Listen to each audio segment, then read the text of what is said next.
Lintas Baru Sepekan kembali ke hadapan Anda.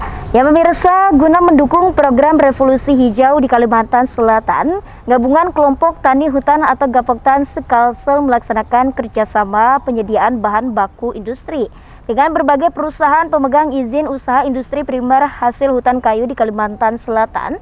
Dan terpentingnya pemirsa, masyarakat yang tergabung dalam Gapoktan Hut mengetahui hasil tanaman segonnya ada yang membeli, sehingga terpacu untuk merawat tanaman tersebut dengan baik.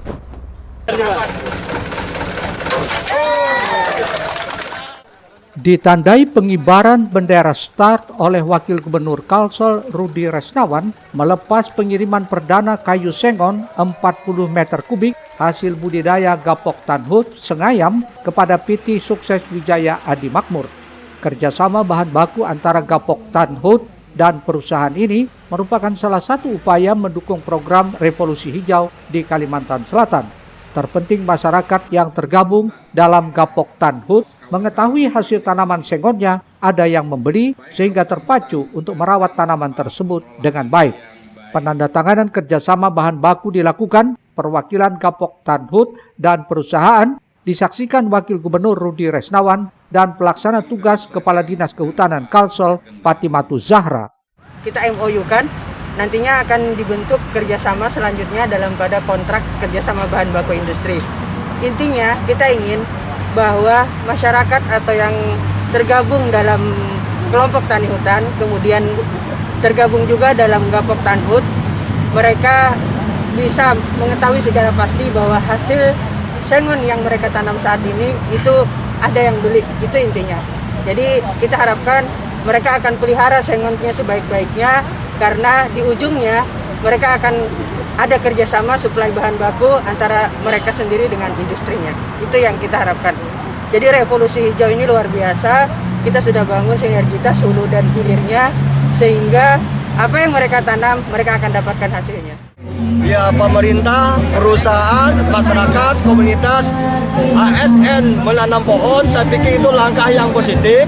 Ya, bagi yang naik pangkat, dapat naik jabatan, wajib menanam 25 pohon. Ya, kita harapkan ini betul-betul efektif dan ini menjadi contoh di Indonesia. Ya, kita peduli menanam di lingkungan rumah, pemukiman, menanam di kebun mereka, tanah mereka, dan menanam juga di ruangan publik gitu ya. Yang kurang ini esensialnya adalah gerakan menanam, menghijaukan bumi sebagai sumber oksigen, sebagai sumber air, sebagai sumber pangan gitu ya, dan untuk kenyamanan hidup kita. Dalam acara tersebut diserahkan piagam penghargaan kepada Desa Tiwingan Baru Araneo Kabupaten Banjar dan Kelurahan Sungai Ulin Banjarbaru sebagai Desa Peduli Karhutla, serta masyarakat peduli api kepada MPA Raja 5 Tiwingan Baru dan MPA Sungai Ulin Bersatu. Ahmad Ramadhani, Banjar TV. Berikutnya data DP3A Kota Banjarmasin memperlihatkan peningkatan kasus terhadap anak dan perempuan terjadi di tahun 2020. Sampai saat ini berada di angka 77 pengaduan dengan total 107 kasus. Sementara itu DP3A Kota Banjarmasin semakin gencar sosialisasikan terjadinya tindak kekerasan terhadap anak dan perempuan. Segera laporkan ke instansinya secara langsung atau lewat call center. Kepala DP3A Kota Banjarmasin Iwan Fitriadi dijumpai di ruang kerjanya belum lama tadi menyebutkan Banjarmasin masih menghadapi masalah tingginya kasus kekerasan terhadap anak dan perempuan. Pasalnya aduan kekerasan terhadap anak dan perempuan tersebut terus ada setiap bulan, bahkan cenderung mengalami kenaikan. Menurut Iwan, rata-rata kasus itu dilatar belakangi masalah ekonomi, sehingga orang tua menjadi cepat emosi dan berbuat kekerasan terhadap anak atau suami kepada istri. Apalagi di masa pandemi COVID-19 sekarang ini, ekonomi masyarakat memang banyak yang turun drastis sehingga menimbulkan stres. Beban pikiran bagi kelangsungan hidup juga menimbulkan cepat emosi terhadap anak dan istri hingga terjadinya tindak kekerasan. Kalau pertanyaannya lebih banyak di rumah karena di PHK misalnya si abah, si suami, tentunya hal-hal ini ya pastilah akan berdampak lah kalau memang hubungan antara suami istri itu tidak tidak harmonis, tidak bisa saling menghormati, menghargai, tidak saling menyayangi, tidak tulus ingin hidup mempertahankan rumah tangga. Nah itu kalau kita kembalikan bahwa ini tergantung pasangannya, tergantung keluarganya. Biasanya ya ujung-ujungnya seperti itulah kami memberikan penjelasan. Iwan menyatakan sangat mengapresiasi masyarakat yang sigap dalam melaporkan adanya kekerasan terhadap anak dan perempuan di lingkungannya masing-masing, hingga masalah tersebut dapat ditangani cepat agar tidak sampai menimbulkan korban jiwa. DP3A Kota Banjarmasin kini gencar sosialisasikan kepada masyarakat jika terjadi tindak kekerasan terhadap anak dan perempuan agar segera melapor ke instansinya, baik secara langsung atau lewat call center pada akun DP3A Kota Banjarmasin. Yang paling mudah kan melalui telepon kan, ada hotline kami kan, 08250453333, itu kan hotline kami yang paling gampang itu. Melalui nomor hotline itu 082250453333. Itu yang paling gampang berjanjiannya lagi setelah menghubungi kan. Apakah mau datang ke dinas, apakah mau datang ke sekretariat kami yang di PDAM, sekretariat PPA. Itu bagaimana enaknya lah, karena untuk diketahui penyelesaian terhadap persoalan perempuan dan anak itu harus dalam suasana yang nyaman, suasana yang tidak ada tekanan, namanya mediasi. Tidak boleh ada perasaan tertekan. Murtasyah, Banjar TV.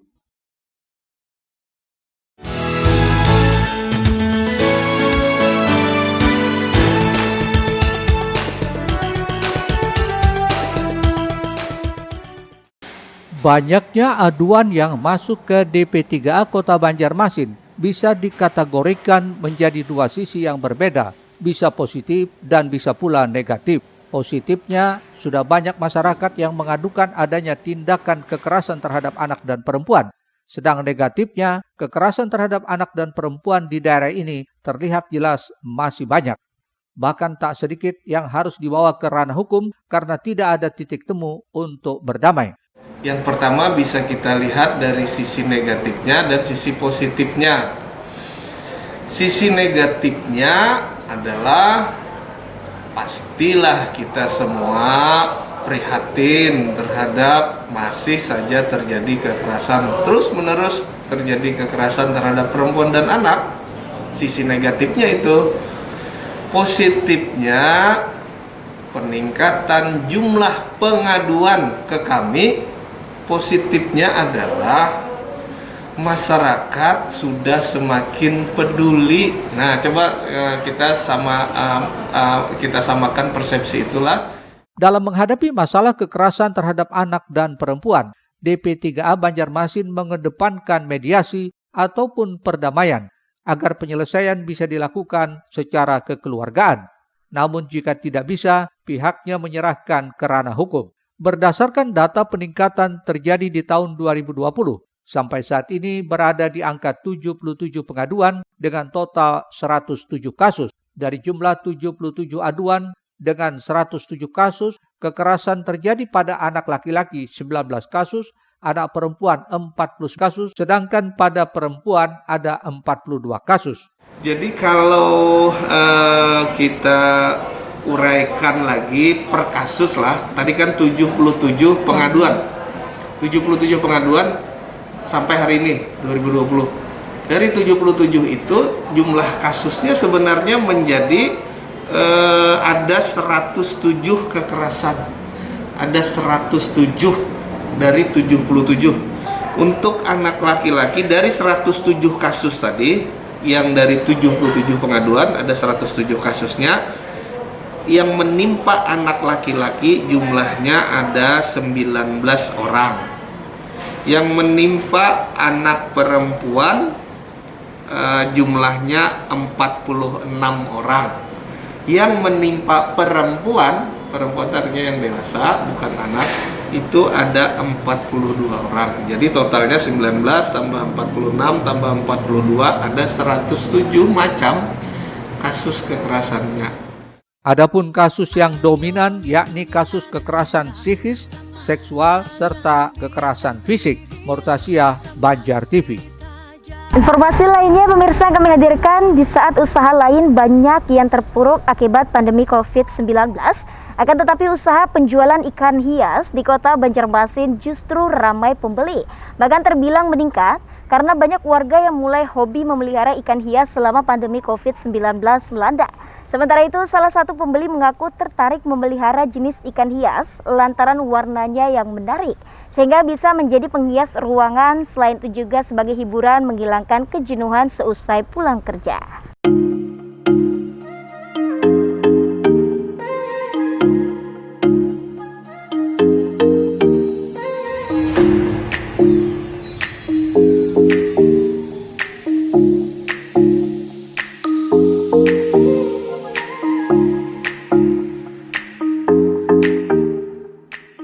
Di tengah mewabahnya virus corona yang masih belum berakhir hingga saat ini, banyak sektor usaha yang nyaris terhenti dan bahkan ada yang gulung tikar lantaran tak mampu bertahan. Namun bagi usaha penjual ikan hias yang ada di kota Banjarmasin, pandemi COVID-19 justru membawa berkah tersendiri.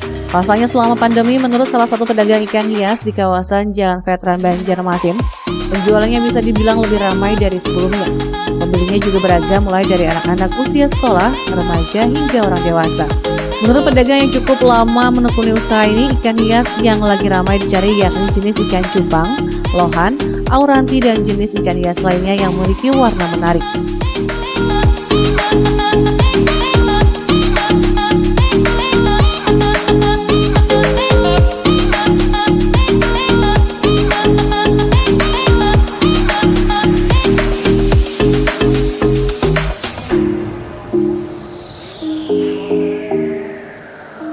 Adapun harga juga terbilang sangat bervariasi untuk ikan cupang mulai harga Rp5.000 hingga Rp50.000. Sementara ikan hias lainnya seperti jenis lohan, auranti super bisa mencapai harga jutaan rupiah. Penjual menduga banyaknya masyarakat yang mulai hobi kembali memelihara ikan hias lantaran ruang gerak atau aktivitas warga selama pandemi berkurang, sehingga lebih banyak menghabiskan waktunya di rumah atau menyalurkan hobinya kembali. Memang agak meningkat ya Bang ya di tengah pandemi. Tinggi, lumayan lah meningkat, soalnya mungkin karena orang di rumah tadi lah, jadi orang lebih sering di rumah, jadi Kegiatannya, aktivitasnya. kegiatannya mungkin lebih banyak kesibukan lah di rumah daripada berdiam kan. Ya, gitu. Apa nih Bang yang sedang diburu oleh masyarakat Bang? Saat ini ikan cupang yang sering dicari orang dalam beberapa minggu ini. Kalau Jepang malah. Kalau jenis predator tuh orang-orang tertentu. Misalnya kayak malu tadi. Kalau kita sini kan namanya ikan gabus. Ikan gabus jenisnya. Satu jenis ikan gabus. Agak meningkatnya atau selama pandemi? Selama pandemi, setelah Ramadan tadi. Setelah Ramadan. Setelah Ramadan, mungkin sudah orang yang sering bosan di rumah dan cari-cari aktivitas yang menyibukkan diri di rumah. Sementara itu, salah satu pembeli mengaku tertarik memelihara jenis ikan hias ini lantaran warnanya yang menarik hingga bisa menjadi penghias ruangan. Selain itu juga bisa menjadi hiburan menghilangkan kejenuhan seusai pulang kerja. Di rumah ada macam-macam. Kita ada mulai awal pandemi lah. Di mulai awal pandemi kita sudah ada ikan cupang juga di rumah, ikan hias. Ikan apa aja Bang? Ikan cupang, ikan hias, jenis-jenisnya ikan hias seperti biasa seperti yang ada. Mengisi kesibukan. Iya. Mengisi luang waktu pala. Ya. Beli kerja pala. Ada kesibukan. Sementara pembeli lainnya mengaku memelihara ikan hias sudah menjadi hobi sejak duduk di bangku SMP. Bahkan sekarang tak hanya sekedar hobi, melainkan jadi ajang peluang bisnis untuk menambah penghasilan di tengah pandemi saat ini. Jadi rutinitas yang jual lah, mau melihara iwaknya lah. Lawan ada luaran sedikit gitu nah. Jadi misalnya kayak hybrid lah, bisa dijual gitu nah. Tidak teranjak. Kalau dijual lagi lah, jadi bisnis jual lah. Ada sedikit-sedikit gitu nah. Dengan belanja biasanya. Lama sudah biar lah. Mahal Banjar TV.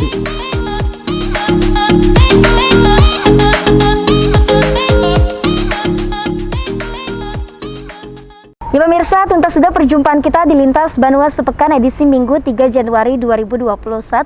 Saya Amiratun Nahar beserta tim redaksi undur diri dari hadapan Anda. Pemirsa, ingat selalu untuk menjaga kesehatan Anda dan ingat pesan ibu, menjaga jarak, memakai masker, mencuci tangan dengan air mengalir, serta meningkatkan imunitas. Selamat menikmati akhir pekan Anda pemirsa. Wassalamualaikum warahmatullahi wabarakatuh dan sampai jumpa.